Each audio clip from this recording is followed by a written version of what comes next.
Yesterday, CrossFit released the entire semifinal season.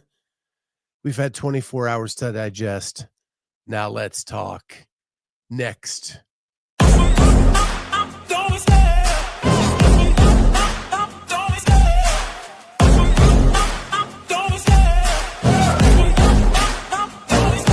I love the chase and the hunt, and I set the pace when I'm running. I always take what I want and I always give it 100. Don't need a bank, no I'm funded. Play the game like it's nothing. I'm always thankful for something. Don't take for granted, stay humble. Now wake up! It's time to look at the enemy. Look in the mirror if he is no friend to me. What is going on, everybody? It is lunchtime. We got the whole season in front of us now, pretty much. And I figured, what better way to talk about it than to bring back the Cowboy so we could bounce off some things. I have a feeling Corey and I are going to think a little differently on some of these things. So it should be fun. That's what we like. This is like Brian Friend and Hiller getting together. Never Not happened. quite. It's never going to happen. Wait, what? Not quite. I can't. I'm 25 minutes into that video, dude. That's it's interesting to say the least. Yeah, I told you before we went on there. I actually really enjoyed it. So far, it's good. I mean, I don't know what people were expecting when they saw that Brian was on there with him. Like there was going to be just a video of them two just fist fighting the whole time. But like Hiller's actually a really good dude. He says what he says and then moves on with his life. Like he doesn't let shit linger. So. Yes, that I would agree with that statement right there. Hiller gets so angry with Brian because he actually really likes him. I think he sees the value that Brian brings. And then when he sees him do stuff that he doesn't necessarily agree with, or that Brian just kind of goes off the rails with from time to time, because he does, then that is what annoys him. He's like, dude, you could be so much better than you are, and you just let shit fucking get you sideways. Yeah, I think Hiller likes the geek side of Brian with all the spreadsheets and the data and how he comes up with his thoughts. Because Hiller kept showing them in the video, like all the behind the scenes work that Brian puts into it that gives him his evaluation. But even Brian admits some of that is arbitrary, right? It's just a ranking that he has. And I thought that was pretty interesting. I thought the last part, if you haven't gotten to it yet, is they actually go through every event. They pick the winners of every event and who's going to finish dead last. But they can only pick a person to finish dead last one time. They put that rule on it. No, I'm not quite halfway through. I just got it on. I had it on the background. I was clicking back and forth between doing work stuff and whatnot. So I definitely did not get to that part yet. But yeah, though I like that though. You can only pick one person to come in. Go pick somebody to come in last once. I like that. Yeah, it was pretty good. The one thing I've realized, we talked about it on Tuesday. I talked about it with the girls on Sunday night. I always forget about Olivia. Yeah, like she's gonna do well here. And I did not put her in my thought process for podium. She's fit, dude. And she's strong as an ox. It's ridiculous. Because she's so young and she's kind of in and out of the seasons because of she missed the games last year. Then she comes back, takes third this year. Like she's going to be on the forethought of people's minds very soon. But right now, like I just keep forgetting to group her in with the big hitters. And she's going to be there for a while. Yeah. And like you said, she's like, yeah, a long while. She's super young. Is she 20 yet? No. And took third. Let's go ahead and just let that kind of sink in for a little bit. I would argue that Ariel gave her third with just a poor performance on the last event. But I always hate when people do that. So yeah, she took third. She sees the opportunity. She killed that last workout, dude. Like absolutely just obliterated it. It was fun to watch. So Astroserve and Brian being the Asperger that he is, OFC often, of course, does not understand why Andrew is mad.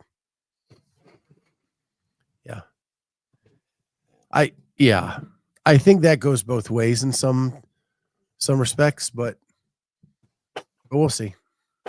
It was good. Like I told you, I don't think it could be a regular thing, but no. I do think like periodically it can be a good thing. No, 100%. You can definitely smell the tism coming off of that video between the two of them. So,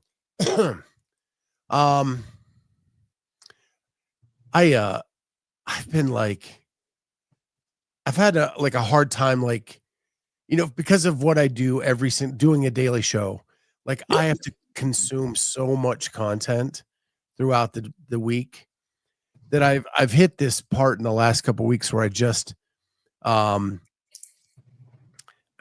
get a little burnt, right? Like I need like some good competition. Crash was good. I need, hopefully Rogue gives me that like push again. But I've been diving into other things. And my favorite writer in TV history is Aaron Sorkin. And he's written 4 stellar shows, in my opinion. Studio 60 on the Sunset Strip, Sports Night, West Wing, and Newsroom. And so I have most of them. I own most of them. And so I'm diving into Studio 60. It was 1 season. It was great television. It got canceled well before its time. And so I've been watching that just to like decompress a little bit. Yeah. Been a lot of stuff happening, and it comes in bunches, it seems like. It's like a whole lot of stuff hits at once, and then it kind of settles in for a little bit. CrossFit says Newsroom. The Semi says yes, Sports Night. Most people don't even know about Sports Night, and it is one of my favorite shows of all time. It had a lot of stars in it before they became famous. And it was a sitcom about like an ESPN Sports Center show behind the scenes. It's probably so good. And then Megan, Newsroom was a fantastic show. The first season of Newsroom was the best. It got lost along the way in seasons 2 and 3 a little bit. I still love it, but those are probably my least favorite seasons of all the Aaron Sorkin stuff. He also wrote A Few Good Men and The American President. So like the guy is like a killer writer. 2 very, very good movies. A Few Good Men's awesome. The American President, when he finally stands up at the end and says his name, says, "And I am the president." Like whoever, if he wrote that part, that was one of the best lines in the movies I ever heard. Yeah, there's a meme about picture your dog being Jack Nicholson and protecting your house, and that's why he barks all the time. Mm-hmm. And like the indignance that you're upset for him barking, that he, you want him on that wall. You need him on that wall. You go into under your blanket of security. And when I picture Walter as Jack Nicholson, it just cracks me up. Because I know that's what he's thinking in his mind. I protected you from the FedEx guy. I protected you from the Prime delivery truck. And you just sit there and yell at me. Why are you yelling at me? I did my job. Oh, you can't handle the truth. Man, I'm about to go home and watch that tonight. And Andy was a drug addict. Makes me want to try coke. Yes, he was a drug addict. But what a brilliant mind, man. Brilliant mind. And he's still writing movies. Their last few movies have not been as good. He did the Lucille Ball movie. He did. There you go. I didn't even know there was a Lucille Ball movie. The Chicago 7. There's a movie about the Chicago 7. Joseph Ramirez, cocaine is a hell of a drug. CrossFit. I wish Newsroom was continued. Yeah. I think it was in that transition to the next story in the last little bit, and it needed the finish. I don't know. But anyway, I digress. Yep. We have the whole season out there. I want to go through it a little bit. I want to go through the elites. Then we'll talk about the masters. Sure. And then we'll talk about, was there a leak or wasn't there a leak? So let me share my screen. Yep. So here we go. So first one announced, Far East Throwdown, May 1st through the 3rd. 1 man, 1 woman, 1 team. Torian Pro, May 22nd and 24th. This is going to be individuals, teams, and masters. Yeah, that was which I mean, Torian Pro is a big deal anyway, but I'm glad that that seems legitimate to me, because you're gonna get people from Australia, New Zealand, like surrounding areas. That's gonna be a bigger deal than what it even normally is. Well, and that's a big community event anyway. Right. So I think it's just going to make it even bigger than it's been. Yeah, Torian's gonna be wild. Then we have French Throwdown, been around for a while. It's going to do teams, individuals, and age group again. Now I say masters because teens are not included in this. Right.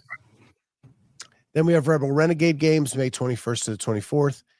1 man, 1 woman, 1 team. Mad Fitness Festival in Ciudad Real, Spain, May 29th to the 30th. 3 men, 3 women, 1 team.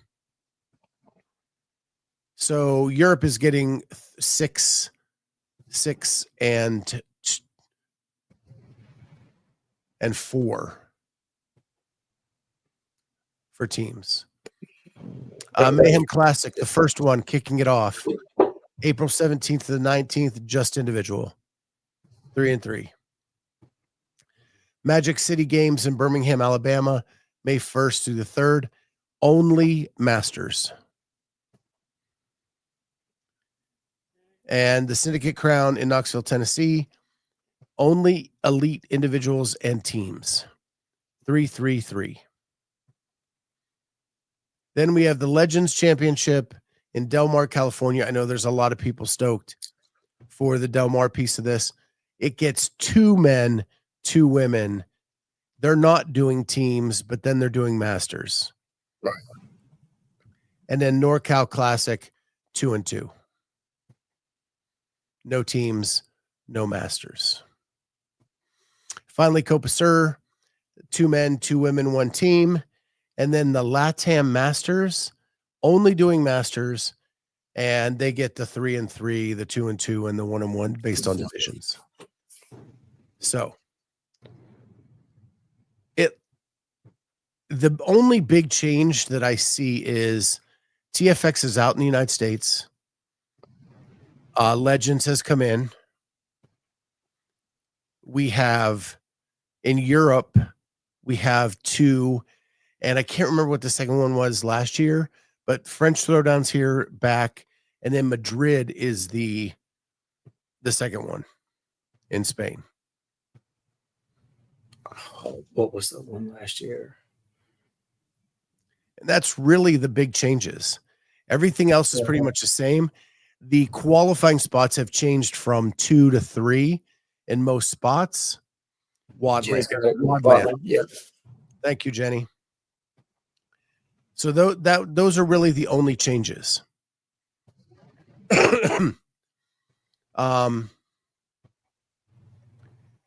Yes. Vindicate HQ with another terrible decision, putting NorCal and Syndicate on the same weekend sucks. It really does. I think anytime you put in the same continent 2 semifinals on the same weekend, it's a mistake. And they're on opposite sides of the country. Yeah. And I get it from like a participant standpoint. It probably is not a big deal to the participants, but for spectators or vendors or people who want to go to these events, it really sucks. It may or may not be, depending on how they allocate spots as far as who's going and who's not. Because, and from what they said, there's not going to be standardized. There's no allocation. No, that's not that's what I mean. Like, if you're gonna have to make a decision, am I going to Syndicate or am I going, like, as an athlete, I'm either going to Syndicate or I'm going to NorCal. I would say that vast majority of people are going to try to go to Syndicate as opposed to NorCal, just based on from what happened last year. So having them on the same weekend, okay, well, here we go. Judges can't be at both. That's a great point. That's also a good point. Yeah. I think we're near the East Coast more than NorCal. I know people who go to NorCal and absolutely love it. Carolyn Prevost loves NorCal, loves it for the qualifying piece, is willing to give those two guys another shot because of what they've put together and what they've built.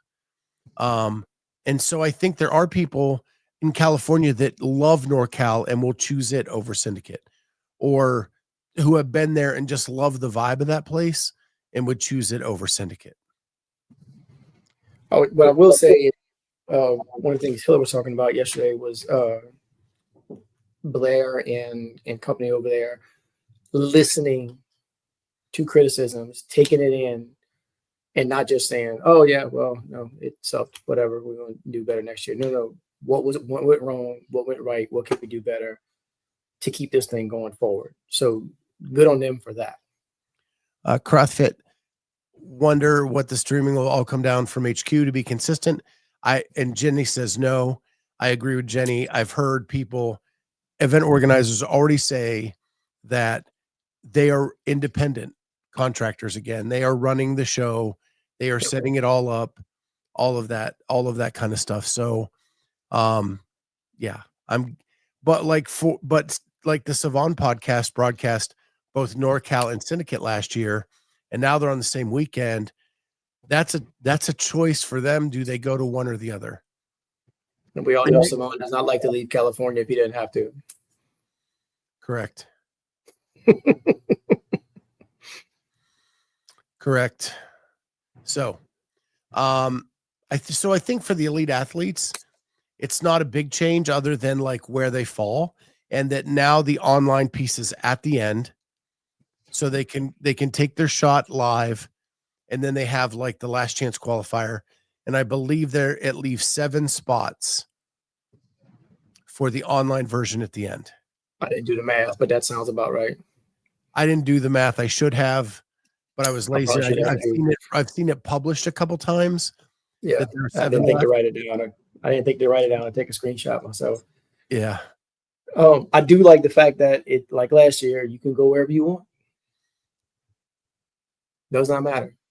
So, like, if I want to go compete in South America, in Colombia, and I'm make it high enough in the quarterfinals to be able to get that invite, I can go ahead and do that.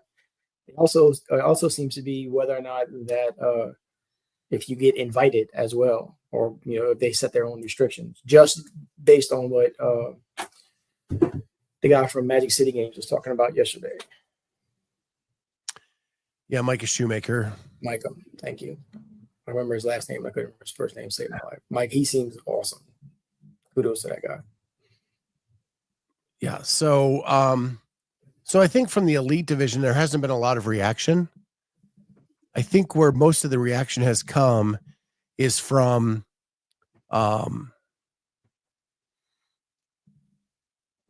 we kind of went around it, and that is that there are no region restrictions this time. No. Boz said on the podcast yesterday that there's no geographic restriction. You can go wherever you want. If you live in Maine and you want to go to Brazil, you can go to Brazil. So I do like that. Yeah, I do too. And if you want to do, one a weekend or 6 weeks in a row, hey, trying to qualify and you can make it, go for it. Yeah, I didn't see if there was a restriction on how many you could sign up for. He didn't say anything about it. I feel like that's probably a fairly would have been a pretty big topic of contention if he just said you can only go to one or you can only go to two or something along those lines. So if they'll have you, why not go? You know, if you're trying to make it and still trying to make it and still trying to make it, yeah, Birch. Yeah, Rabdo, here we come. Yeah, but there's going to be people, if you can afford to travel, you can afford to do it. There's going to be people that would try. It wouldn't shock me. Put it to you like that. Megan asked, could they do as many as they wanted to last year to try? They could do as many as they wanted last year. Yep. So I don't think they yeah.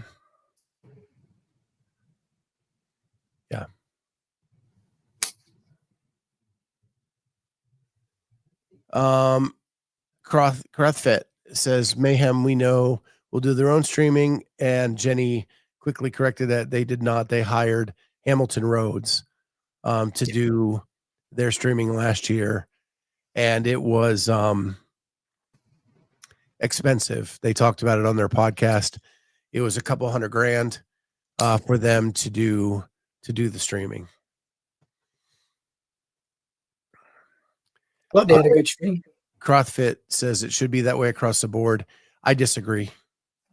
No, I am not a fan of Hamilton Rhodes and the same broadcast every single time. And that's the main thing.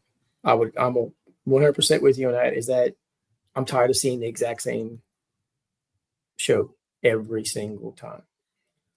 Yeah. If Savannah and them can do it with the budget that they have, which is almost nothing, and do a damn good job of it at Crash, then there's got to be other people out there who actually do it and can do it and make it more exciting, better coverage, period.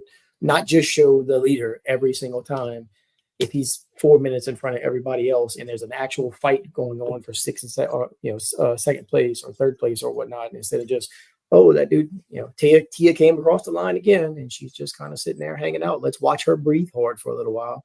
That's a terrible broadcast. Nobody wants to see that.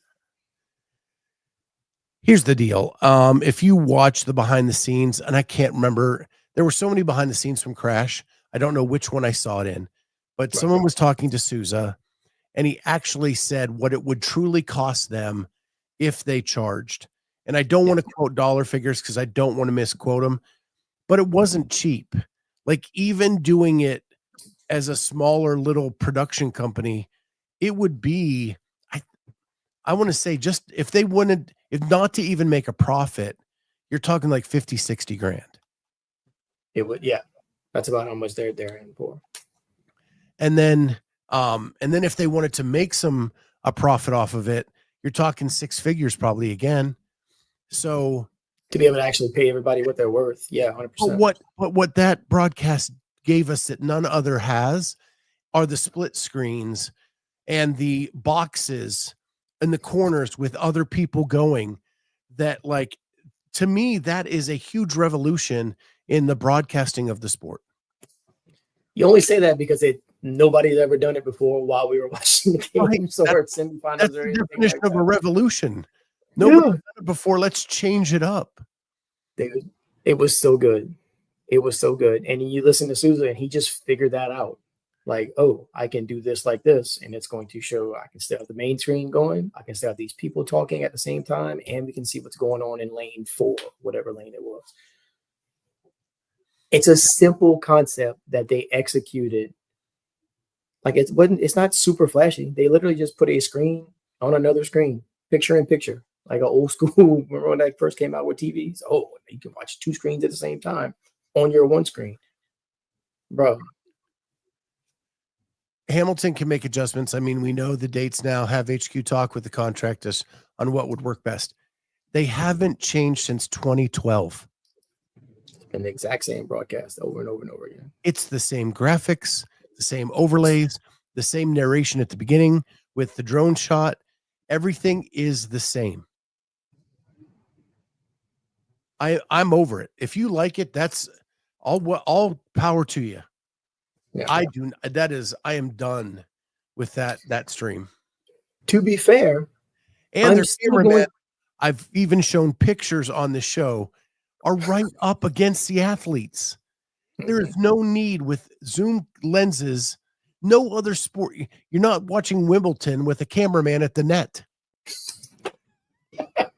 just just right here, up in Rafa Nadal's face as he's trying to serve. Can you imagine? To be fair, I'm still going to watch it. Yeah, I mean, I'll watch it. Yes, John, I'll watch it because it's my only option. Because it's the only option. But I watch the NFL and bitch about the coverage or the announcers or whatever. Like it, yeah, all of it. It's what we do. But I mean, I'd still watch.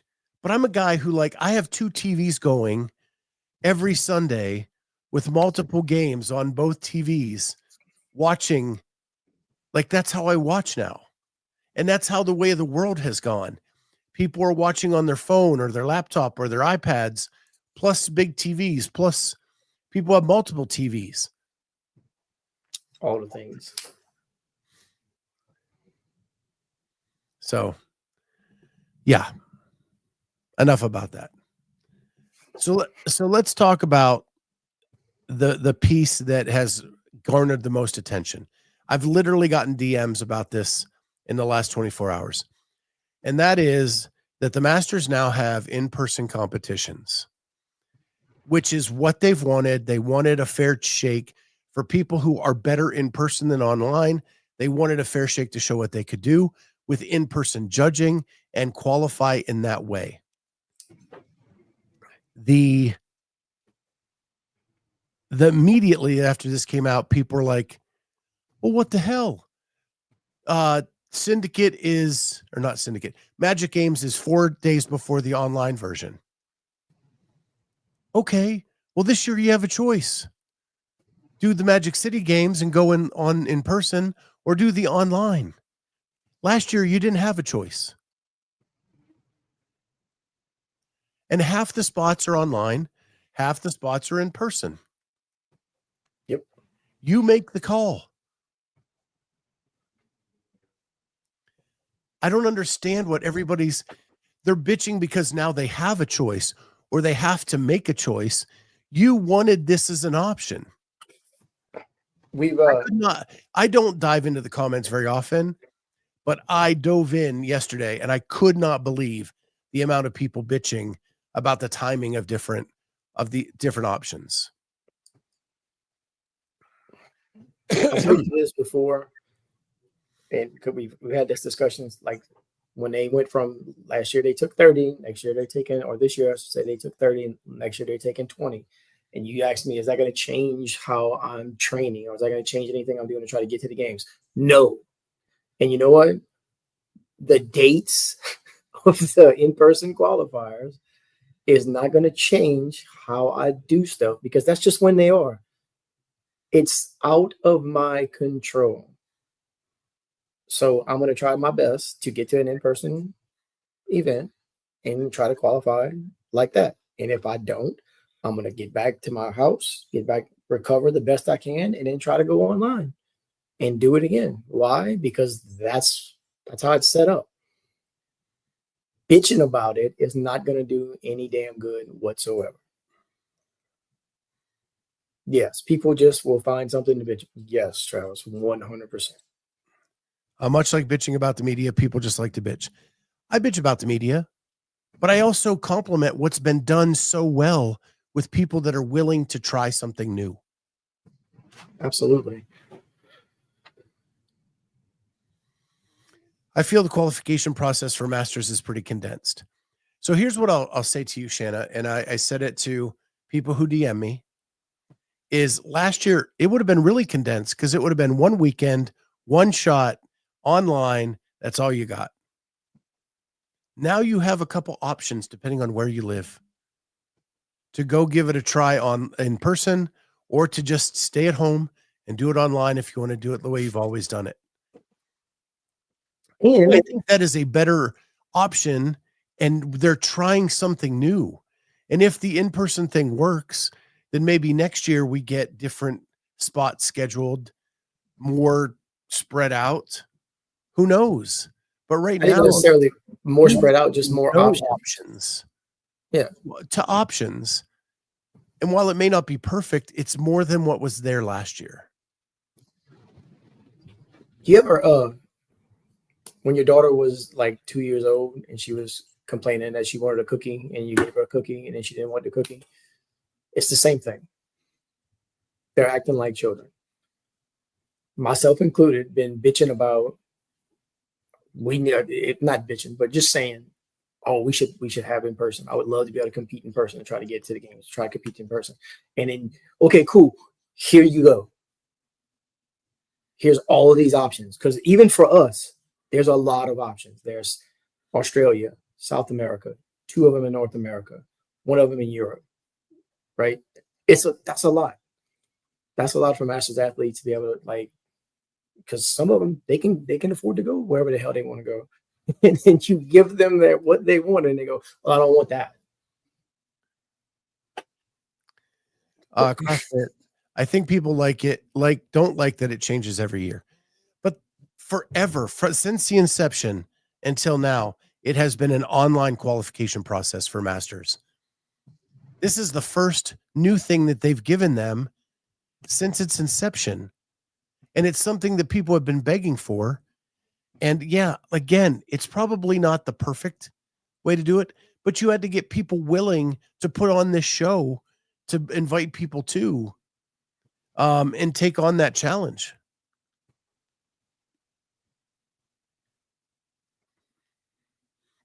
Now in the elite division, I will tell you, there's been changes pretty much every year. Every year. Since 2018, the last year of regionals. Correct. We had a good run from 12 to 18 with the regional process into the games.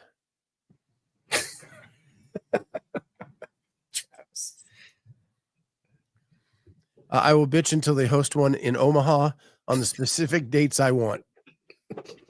Pretty much. I'm going to complain until there's one in Louisiana at my gym on the day that I say that it should be. It's ridiculous. It's absolutely ridiculous. I'm going to tell you right now, Tegan. So Micah was saying yesterday they're inviting my age group. There's 28 people. The top 28 people from quarterfinals, they're inviting to go. Now they're gonna people's gonna have to decide whether they're going to that one or going to Legends. Some people's gonna do it in South America, whatnot. But so now quarterfinals means something, right? It's not just I got to get this done, make sure I finish in the top 200 or whatever the case may be. As far as numbers are concerned, to be able to go compete in semifinal. No. Now I need to make quarterfinals matter to me. Like I need to make sure I optimize every single workout as far as quarterfinals is concerned, so I can finish high enough to be able to get an opportunity to compete in person, because that's what I want to do. And what I like about what Mike is doing is he's giving you 24 or 48 hours to make your decision. Yep. You're invited. You have 48 hours. If you don't decide in those 48 hours, they're backfilling your position. They're not next round. Yeah. So That's I awesome. really like that. What I got from Micah yesterday, and those who don't know what we're talking about, he was on Jason Grubb's Masters in Motion podcast, and he gave out a lot of good information. And what I really enjoyed that I got from him was him saying, just making it as streamlined and as simple a process as humanly possible. We are inviting 28 people, period. There's not another qualification process. There's not another, if you are top 28 in your age group, you are getting an invite. If you get an invite, you got 48 hours to accept. If you don't, we are moving on to the next guy. Like cut and dry, easy, simple. You can't ask for better than that. Amanda, quarterfinals means so much more. Yeah. 100%. It will make for an exciting season. Shannon, we're going to get to this in a second.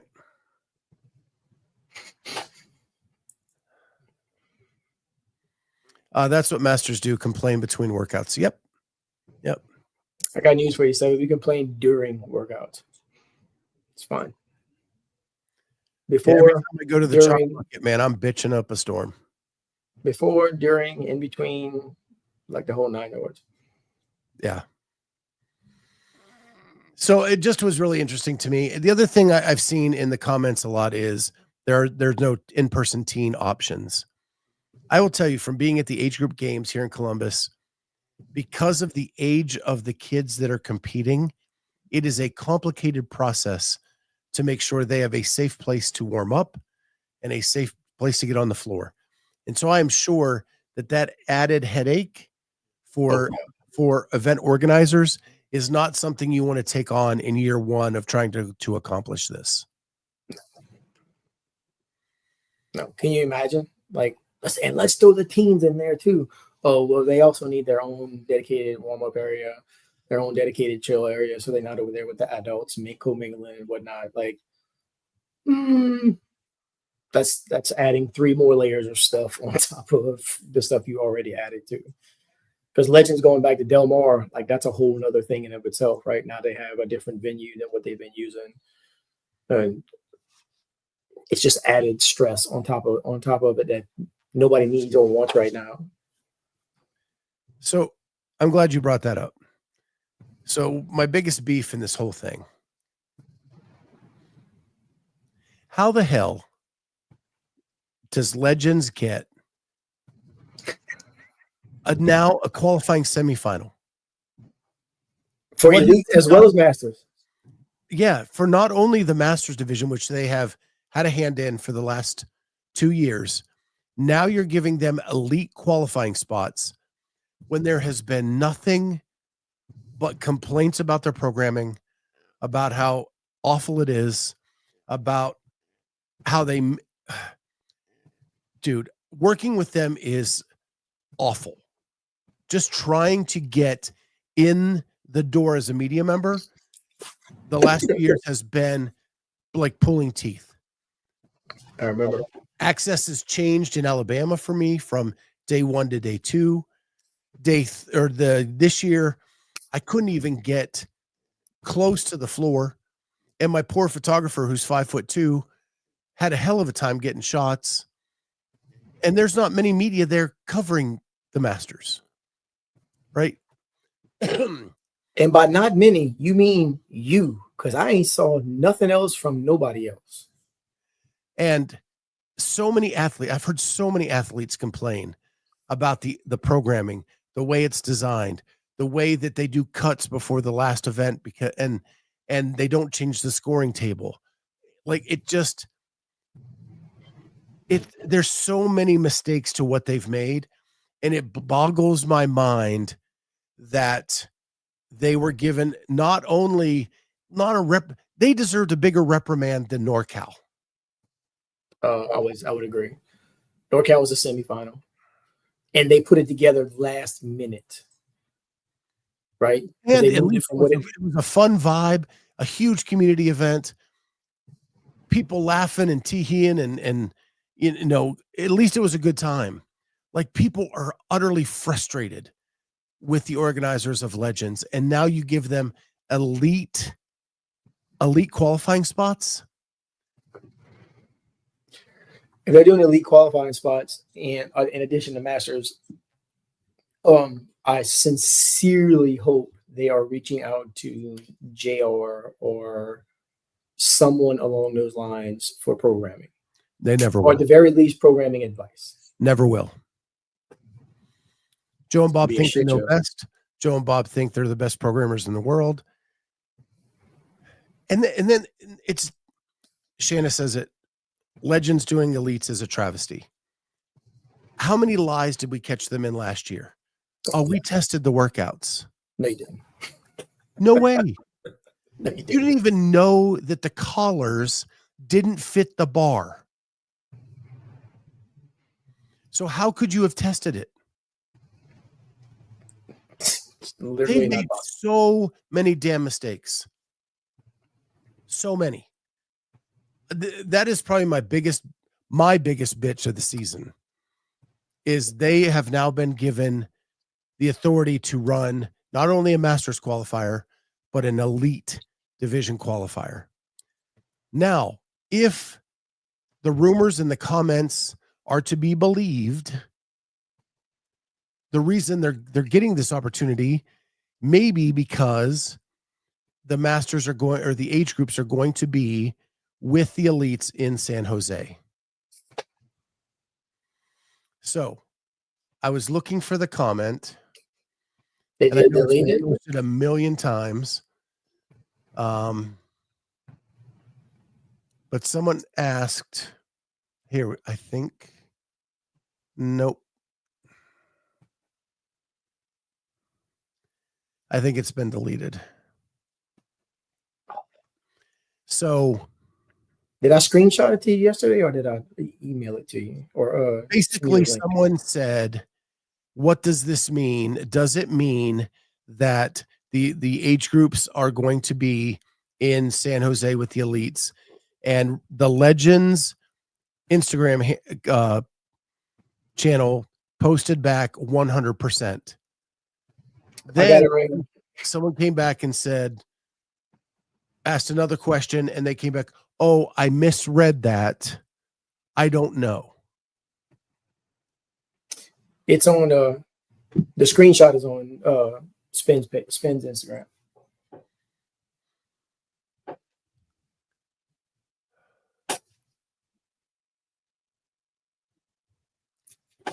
Fusion Gains.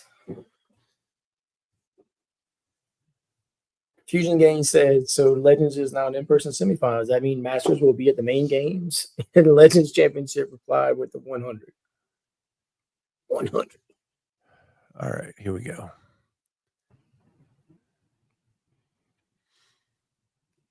So here it is. This is a screenshot. You can see it was on the semifinal post. So the Legends Championship is now in person. Semifinal. Does that mean Masters will be at the main games? And the Legends Championship wrote 100. Yeah, I know Jenny shared it too. A lot of people shared it. But then after this, there was a follow-up question from somebody. I can't remember who it was. And Legends came back and said, oh, I misread that. That's what we want too.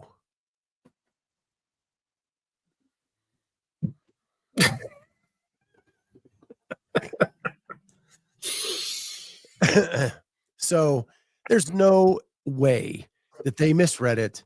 They leaked information. They're known for having leaks and leaking programs to people. Hiller made an entire video about it yesterday morning. Yeah, he did. Well, he basically just rewatched his own video. His own video was fantastic. Their programming. Sevon wouldn't even attend an event that doesn't treat him like royalty. We know. Good. Joe and Bob are nowhere near that. You're not gonna get there, my brother. I got gum on the shoe. Maybe you'd get better than that. You're not gonna get that there, Sevy. I promise you that much. Jenny asked if they leaked that info with that 100 comment. That's correct. Mm-hmm. That's who it was. It was Jenny. Did you just leak the info? And then he said, I misread that.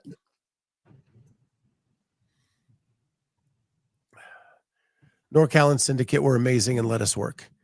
Yeah, Syndicate is I've never been to NorCal, but Syndicate, I've always been treated by Wilson and his team with the utmost respect. I've never heard a bad story about Wilson Pop. Never. Not one. Even back in the day at like Granite Games, Dylan hired him to come in and help him, and he was helping us out there. Like Wilson is he's just a great dude. Never heard a bad thing about him. Not one. Dylan is too. Oh yeah, Malitsky. Same thing. Oh, the only we all make mistakes, man. Yeah, the ropes at my gym are there's 3 feet of them on the floor, for all 3 of them. Well, that happened now, what, 3-4 years ago? I want to say it's at least 3 years ago. I mean, I was there. And I don't think I've seen another thing like that since from them. Mm. The worst part about that entire situation, as I remember, was that they were talking about it in the warm-up area and like trying to bring it up to the like, hey, bro, like that seems dangerous. The story goes that Scott actually brought it up as something that could be dangerous. That's where it sucks, because the guy who brought it up actually was the guy who got hurt. But Terrible. those were CrossFit run events back then, and CrossFit had a safety person there, and I don't know if they had the exact if they had the authority as Syndicate, or if it came down to CrossFit. Either way, it was a mistake, and I haven't seen anything like it since. No. One of the mistakes they actually learned from and implemented some stuff and said, you know what? Let's not do that again. Yeah. We are there to glorify the event and the athletes. Yes. I think that's what events like Joe and Bob run don't understand. The media are not there to trash you. They're there to promote this sport, these athletes, and your event free of charge. Like Holly puts out how many leaderboards every day from an event like that. We're taking pictures, we're taking videos, we're doing interviews, and we're pumping them out, and we're tagging legends in every single one of them. And none of those are trashing the event. I mean, 2 years ago, I did an 11-part documentary of behind the scenes that they never even shared of their event. Of their own stuff. It's free media of your own event. Let me tell you something. As an athlete, if I happen to see myself in the background of a video somewhere I'm competing, I'm sharing it. If there's people I know in the video that I see, I'm sharing it and putting it out there and just trying to pump it up. Why? Because I want more eyes on it. I want more eyes on me. I want more eyes on what we do. Because the more people see it, the more people get interested in it. It all feeds on itself. Who understands what media can do? JR, Wilson, the early days of CrossFit, all of that stuff, right? Getting as much promotional material for your event out during that weekend to make people have FOMO of what they're missing, and maybe they're not going to miss it next year. 100%. FYI, it works, because when I see stuff at an event that I had an opportunity to maybe go to either as a spectator or as a competitor, and it doesn't have to be real good quality. I'm like, oh man. But let's have this stuff. You won't see it unless somebody actually shares it and make sure that it makes the rounds of whatever is going on. The fact, again, you legitimately went there and made an entire behind the scenes about their event and crickets. It's awful. And all they put up is like one reel a day. NorCal let us cover Bargate. They did, up close and personally. Even became part of the story. 5%. As it should, as some of them have the ability to do, is to make it part of the story, right? Like whatever's happening, hey, this is what's happening, and this is how it's affecting people around them and whatnot. It's fantastic. The NorCal stuff, even with their internet issues, which is not their fault, they did everything they could, was still fun as shit to watch. Even if it was running a little bit behind, who cares? Like, it was still good to watch. It was. So that's pretty much the season next year. That's about all I have to say about that. The only, and I'm gonna go ahead and get on my master's bitch box again. And it's not necessarily a bitching thing. It just, the allocation spots are little this is me being nitpicky here at this point, a little off. In my age group this year, 45, 49, top 30 had 4 Europeans, 2 Brazilians, 2 Australians. Okay. They cut in half after however many events, whatever that was. And one of the Australians, not even Australian, he's actually from New Zealand, but whatever, same place. The 2 Brazilians were gone. Like those 2 guys are out. So that, and the reason I'm bringing it up is because next year they're only bringing 20. So the top 20 had the 2 Australians and 1 European. Both Brazilians were gone. And I'm not going to Colombia to try to qualify. The Brazilians probably are. So it's going to be interesting to see who ends up qualifying out of live, as far as that's concerned, who gets the opportunity to, who ends up qualifying out of live with Europe, with especially with people moving up and moving around and whatnot, the in-person stuff. And it's the first year, so give them grace as far as that point. We get an opportunity, period. But it's going to be interesting to see who ends up at the games with those live qualifying spots. The one thing I did tell one of my friends yesterday was like, maybe I should go compete in Colombia, try to finish in the top 5 and just wait for everybody to pop positive on their drug test. There you go. Here's the problem I see with all of that, right? It's an expensive trip for people in Australia, Europe, South America to get to the games. Right. If they qualify there, are we going to get people going, well, this semifinal was my games, and now I'm going to withdraw? Because I think, like at Torian, people could get that feel of, hey, this is my games.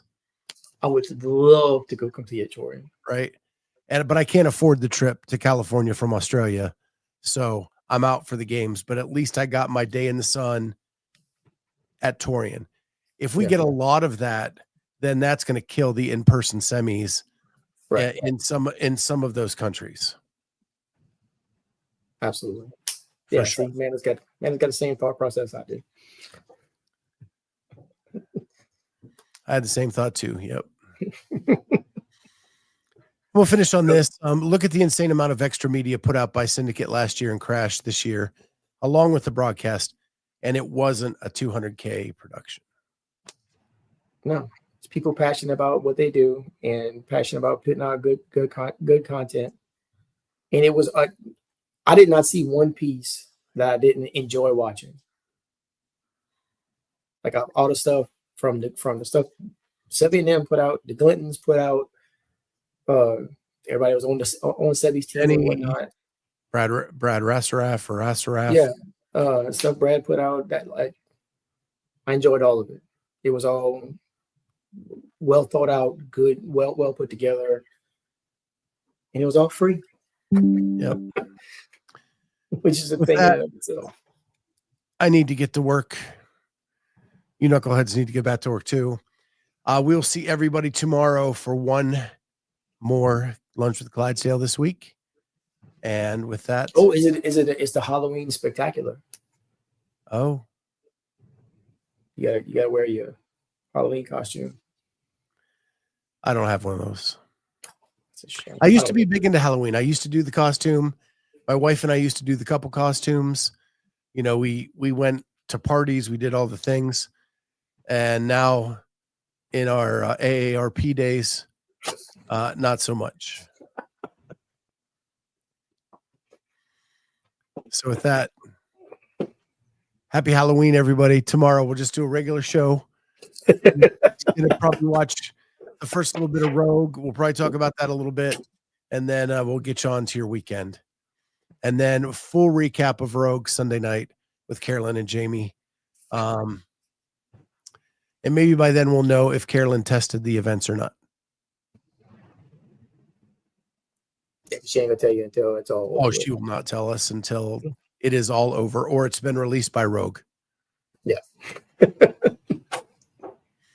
So with that, we'll see everybody next time on Lunch with the Clydesdale. Bye, guys.